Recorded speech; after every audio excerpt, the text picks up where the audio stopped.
அனைவருக்கும் வணக்கம். விஸ்வாமித்திர முனிவரும் ராமலட்சுமணர்களும் சோனை நதிக்கரையின் ஓரமாக வருகிறார்கள். அந்த நதிக்கரையின் ஓரத்தில் முன்பொரு சமயத்தில் திதி என்பவள் தவம் இருந்தாள். அவள் தவம் இருந்த காரணத்தினால் அரக்கர்களையெல்லாம் பெற்றெடுத்து அவர்களுக்கு தாயாகும் வாய்ப்பை பெற்றாள். அந்த சோனை நதிக்கரையின் ஓரத்திற்கு இன்னொரு விசேஷம் உண்டு. சரவண பொய்கை அங்குதான் இருந்தது. சரவண பொய்கை என்று சொன்னபோது நமக்கெல்லாம் முருகப்பெருமானுடைய நினைவு வரும். அந்த முருகப்பெருமான் வளர்ந்து தவழ்ந்த புண்ணிய கஷேத்திரம் அந்த சரவண பொய்கை. அதுவும் அந்த பக்கத்திலே தான் இருந்தது. அவற்றையெல்லாம் பார்த்து கொண்டு முனிவரும் ராமலட்சுமணர்களும் தொடர்ந்து செல்கிறார்கள். எதிரே கங்கை வருகிறது. கங்கையை பார்க்கிறார்கள். இந்த இடத்திலே கம்பர் கங்கையை எப்படி குறிப்பிடுகிறார் தெரியுமா? அந்த கங்கை எதை போல இருந்ததாம்? காவிரியை போல இருந்ததாம் என்று கம்பர் குறிப்பிடுகிறார். பொதுவாக பண்டை காலத்தில் எல்லா நதிகளையும் கங்கைக்குத்தான் உவமையாக சொல்லுவார்கள். ஆனால் கம்பர் காவிரிக்கு உவமையாக கங்கையை சொல்லுகிறார். இந்த இடத்தில் மகாபாரதத்தில் வரக்கூடிய ஒரு செய்தியை பதிவு செய்ய வேண்டும் என்று நான் நினைக்கிறேன். தர்மபுத்திரர் ராஜசூய யாகம் நிகழ்த்துகிறார். அந்த யாகத்தினுடைய கடைசி பகுதியாக திக்கு விஜயம் செய்கிறார். அவருக்கு தம்பியர் 4 பேர். அந்த 4 தம்பியர்களையும் 4 திசைகளுக்கும் அனுப்புகிறார். தெற்கு பக்கமாக சகாதேவன் வருகிறான். இங்கு வந்த அந்த சகாதேவன் காவிரியை பார்க்கிறான். அவனுக்கு காவிரியை பார்த்த உடனே கங்கை நினைவுக்கு வருகிறது. நமது தேசத்தில் கங்கை எப்படி தூய்மையும் புனிதமும் பவித்திரமும் உடையதாக இருக்கிறதோ அப்படி இங்கு காவிரி பாய்கிறது என்று அவன் சிந்திக்கிறான். அப்படி அந்த காலத்தில் நதிகள் தெய்வீகமாக பார்க்கப்பட்டிருக்கிறது. நமது வழிபாட்டு முறையில் ஒரு சம்பிரதாயம் உண்டு. நீராடுவதற்கு முன்பாக ஒரு மந்திரம் சொல்லப்பட்டு நீராடக்கூடிய ஒரு வழக்கம் உண்டு.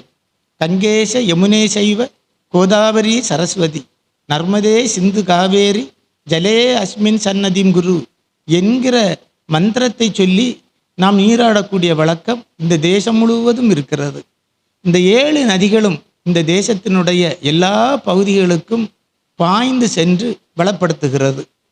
குளிக்கிற போது அந்த நதிகளுடைய தெய்வங்கள் அந்த நீரில் எழுந்தருளி அருள்வாளிக்க வேண்டும் என்று பிரார்த்தனை செய்து நீராடுகிற வழக்கம் காலம் காலமாக இருந்து வருகிறது. அப்படி ஒரு கலாச்சார ஒற்றுமைக்கு இந்த நதிகள் ஒரு முக்கிய பங்கு ஆற்றியிருக்கின்றன. இன்றைக்கு விஞ்ஞானம் தண்ணீர் என்று சொன்னால் ஹைட்ரஜன் மற்றும் ஆக்சிஜன் H2O என்று நமக்கு சொல்லித் தருகிறது. அதில் மாற்று கருத்து இல்லை. ஆனால் நமது கலாச்சாரத்தில் தண்ணீர் என்பது வெறும் H2O மாத்திரமில்லை, அது தீர்த்தம் என்று நமது தர்மம் நமக்கு சொல்லி தந்திருக்கிறது. அப்படி ஒரு கலாச்சார ஒற்றுமையை இந்த காவிரியும் கங்கையும் உள்ளிட்ட சப்த நதிகளும் நமக்கு காலம் காலமாக நமக்கு உணர்த்தி வந்திருக்கிறது. அந்த கங்கையை கடந்து மூவரும் மிதிலைக்கு வருகிறார்கள். அவர்கள் இன்னும் மிதிலை நகரத்தை எட்டவில்லை. அந்த மிதிலையினுடைய எல்லைக்கு வந்து நிற்கிறார்கள். அப்படி வருகிற போது ராமருடைய காலுக்கு முன்பாக ஒரு கல் போன்ற ஒரு பொருள் கிடக்கிறது. அந்த கல்லுக்கு ராமருடைய கால் தூசுப்பட்டு அந்த கல் போன்ற ஒரு பொருள் மாறி தனது உருவத்தை இழந்து ஒரு பெண்ணாக அவருக்கு முன்னால் வந்து நிற்கிறாள். அந்த பெண்தான் அகலிகை. ராமர் பார்க்கிறார். என்ன இது என்கிற கேள்வி, ஒரு வியப்பு அவருக்கு ஏற்படுகிறது. அதை கம்பர் பாடுகிறார். கண்ட கல்மிசை காகுத்தன் களல் தூகள் கதுவ உண்ட பேதமை மயக்கற வேறுபட்டு உருவம் கொண்டு மெய் உணர்பவன் களல் கூடியது ஒப்ப பண்டை வண்ணமாய் நின்றனள் என்று கம்பர் பாடுகிறார். அவர் என்ன சொல்லுகிறார்? ஒருவன் தனது அறியாமையால் இருக்கலாம். அந்த அறியாமையிலிருந்து விடுபட்டு மெய்ஞானியாக ஆன பிறகு அவன் தனது பண்டை உருவத்தை இழந்து புதிய உருவத்தை பெற்று கடவுளை கண்டவன் அல்லது கடவுளை அடைந்தவனைப் போல இந்த அகலிகை தனது பழைய உருவத்தை இழந்து புதிய உருவமாக, பண்டை உருவமாக ஸ்ரீராமனுக்கு முன்பாக தோன்றினாள் என்று கம்பன் பாடுகிறார். ஆனால் அதிலேயும் ஒரு விசேஷத்தை கம்பர் சொல்லுகிறார். ராமனுடைய கால் பட்டு அந்த கல் போன்று கிடந்த அந்த அகிலிகை தனது சாப விமோசனத்தை பெறவில்லை. கால் கழல் துகள் கதுவ என்று பாடுகிறார் கம்பர். அதாவது காலில் இருக்கக்கூடிய தூசு பட்டு தனது சாபத்திலிருந்து விடுபட்டு சாப விமோசனம் அடைந்தாள் அகலிகை என்று கம்பர் பாடுகிறார். அதற்கு பிறகு ராமனுக்கு ஒரு சந்தேகம், யார் இவள்? தாயை போல இருக்கிறாள், அன்னையை போல இருக்கிறார், யார் இவர் என்கிற சந்தேகம் ராமனுக்கு எழுகிறது. அப்போது விஸ்வாமித்திரர் சொல்லுகிறார், இவள் பெயர் அகலிகை என்று சொல்லுகிறார். இந்த அகலிகை யாருடைய தர்மபத்தினி? கௌதம முனிவருடைய தர்மபத்தினி. அந்த கௌதம முனிவர் எப்படிப்பட்டவர்? முக்காலம் உணர்ந்தவர், மகா ஞானி அந்த கௌதம முனிவர். அப்படிப்பட்ட முனிவருடைய தர்மபத்தினி இப்படி ஒரு கல்லாக கிடந்திருக்கிறாளே, என்ன காரணம் என்கிற கேள்வி ராமனுக்கு எழுந்தது. அதை கம்பன் பாடுகிறார். பொன்னையேர் சடையான் கூற கேட்டலும், பொன்னையேர் சடையான் என்றால் இந்த சடைமுடி தாங்கிய விஸ்வாமித்திரர். அவர் சொல்லுகிறார் இல்லையா, கௌதம முனிவருடைய மனைவி என்று சொன்னார் இல்லையா? அதை கேட்ட உடனே ராமர் நினைக்கிறான், பூமி கேழ்வன் பூமாதேவினுடைய மகாலட்சுமியுடைய கணவன் ராமன் என்னையே இவ்வுலகியில் இருந்த வண்ணம் முன்னை ஊழ் வினையினாலோ, இந்த உலகம் இப்படி ஆகி போனதற்கு என்ன காரணம்? இந்த தாய் முன்பிறவில் செய்த ஊழ்வினை பயனால் இப்படி ஆகிவிட்டதா? நடுவொன்று முடிந்தது உண்டோ, அல்லது அதற்கு பிறகு இடைக்காலத்தில் ஏதாவது ஏற்பட்ட ஒரு வினையின் காரணமாகவா? அன்னையே அன்னையாட்கு இங்கன் அடுத்தவாறு அருளுகின்றான். இந்த அன்னை போன்ற இந்த தாயாருக்கு இப்படி ஆனதற்கு என்ன காரணம்? எனக்கு கூறி அருள வேண்டும் என்று ராமன் கேட்டுக்கொண்டான்.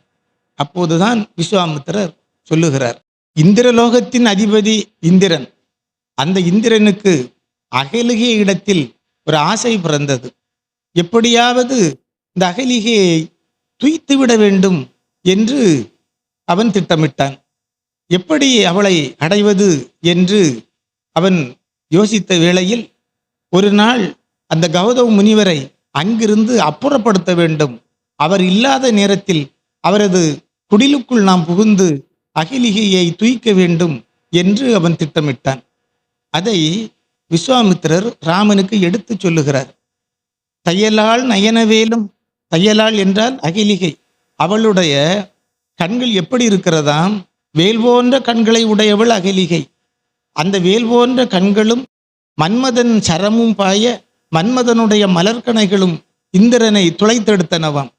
அப்படிப்பட்ட ஒரு சூழ்நிலையில் உயலாம் உறுதி நாடி உழல்பவன் அவளை அடைந்து எப்படியாவது பிழைத்து கொள்ள வேண்டும் என்று இந்திரன் நினைத்தானாம். அப்படி நினைத்த பிறகு ஒரு நாள் உற்ற மையலால் அறிவு நீங்கி, இந்த காம நோய் வழிபட்ட காரணத்தினால் அறிவு நீங்கி விட்டதாம் அவனிடத்திலிருந்து. மாமுனிக்கு அற்றம் செய்து முனிவரை அங்கிருந்து பிரிந்து போகச் செய்து பொய்யிலா உள்ளத்தான் தன் உருவமே கொண்டு புக்கான். பொய்யிலான் என்றால் கௌதம முனிவர், பொய்யே பேசாதவர் முனிவர். அந்த முனிவரை தன் உருவமே கொண்டு புக்கான். இவன் இந்திரன் அந்த முனிவர் போல வேடம் புனைந்து கொண்டு ஆசிரமத்திற்குள் செல்கிறான். பொழுது புலர்ந்து விட்டது என்று கௌதம முனிவர் அங்கிருந்து புறப்பட்டு போனார். அவர் போன பிறகு குடிலுக்குள் இந்திரன் வந்தான்.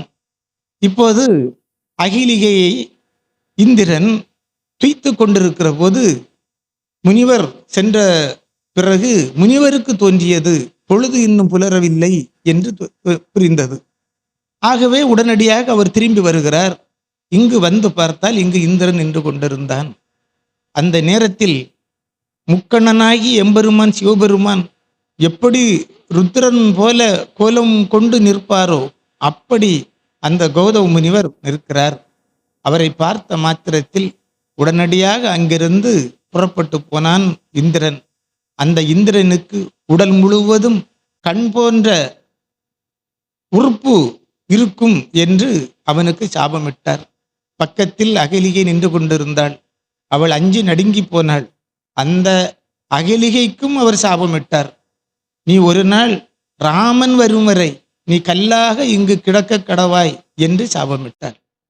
இப்படி அந்த கௌதம முனிவர் சாபமிட்ட காரணத்தினால் அவள் அந்த இடத்திலேயே அன்றிலிருந்து அவள் கல்லாக கிடந்தாள். அந்த கல்லாக கிடந்த அந்த அகலிகையைத்தான் ராமருடைய கழல் துகள் கதுவ என்று கம்பன் பாடினார் இல்லையா? அப்படி கால் தூசுபட்டு அவளது சாப விமோசனம் நீங்க பெற்று அவள் பண்டைய ரூபமாக கொண்டு ராமருக்கு முன்பாக வந்து நின்றாள். இதையெல்லாம் அந்த இடத்தில் கௌதம முனிவர் ஸ்ரீராமனுக்கு எடுத்து சொல்லுகிறார். இதை கம்பர் அந்த ராமனுடைய அந்த பவித்திரத்தை பாடுகிறார். எப்படி பாடுகிறார்? இவ்வண்ணம் நிகழ்ந்த வண்ணம் இனியிந்த உலகுக்கெல்லாம் உய்வண்ணம் அன்றி மற்றோர் துயர்வண்ணம் உருவதுண்டோ மைவண்ணத்து அரக்கிவோரில் மலைவண்ணத்து அண்ணலே உன் கைவண்ணம் அங்கு கண்டேன் கால்வண்ணம் இங்கு கண்டேன் என்று பாடுகிறார் கம்பர். ராமச்சந்திரமூர்த்தி பூமியில் அவதாரம் பண்ணி விட்டார். அவர் அவதாரம் செய்து விட்டார். அவரே அவதாரம் செய்த பிறகு இந்த பூமியில் இருக்கக்கூடிய உயிரினங்களுக்கு துன்பங்கள் துயரங்கள் ஏதாவது உண்டாகுமா? உண்டாகாது. ஆகையினால் அன்றைக்கு தாடகையுடன் போர் புரிந்த போது உனது கைத்திறனை அங்கு பார்த்தேன். இப்போது அகலிகைக்கு நீ சாப விமோசனம் கொடுத்திருக்கிறாய்.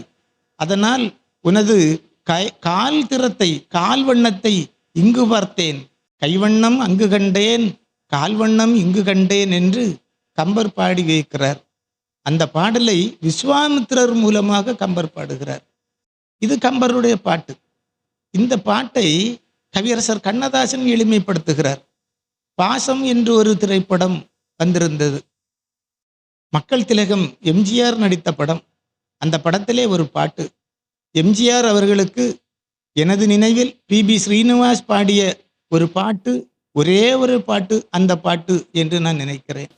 பால் வண்ணம் பருவம் கண்டு வேல் வண்ணம் விழிகள் கண்டு மான் வண்ணம் நான் கண்டு வாடுகிறேன் என்று பாடினார்.